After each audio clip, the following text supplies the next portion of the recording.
Para a firma Gealsa, hoxe é unha data histórica. A consecución do certificado oficial de MSC pon fin a un longo camiño iniciado hai preto de 2 anos, que supuxo un enorme traballo e moito esforzo ata conseguilo, pero que ven a avalar unha aposta clara da conserveira, que non é outra que avanzar cara a unha pesca sostible, centrada na preservación dos recursos mariños e no emprego sostible das materias primas necesarias para levar a cabo a súa actividade.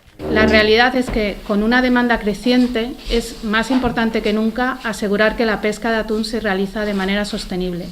Y por eso es tan importante que empresas que son líderes mundiales, no solo en la pesca, sino también la transformación de atún, asuman la pesca sostenible dentro de sus estrategias y como una prioridad.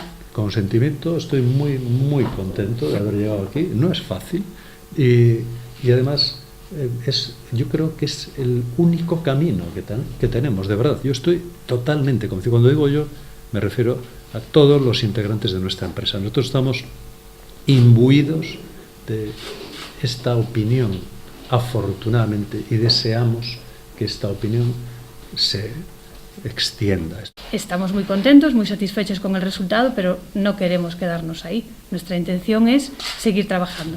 Nuestra idea es aumentar, por un lado, las especies certificadas de MSC dentro de nuestro propio surtido y, por otro lado, a nivel flota, certificar el 100% de nuestras capturas. No acto de entrega do certificado MSC a Gealsa tamén tomou parte a conselleira do Mar, Rosa Quintana, quen destacou o compromiso da firma coa pesca sustentable e coa conservación dos recursos mariños, poñendo ademais a firma radicada en Boiro como exemplo do saber facer das empresas galegas. Creo que con este paso que dades adiante, Jesús, seguimos poñendo a Galicia no centro de Europa e, polo tanto, no centro do mundo.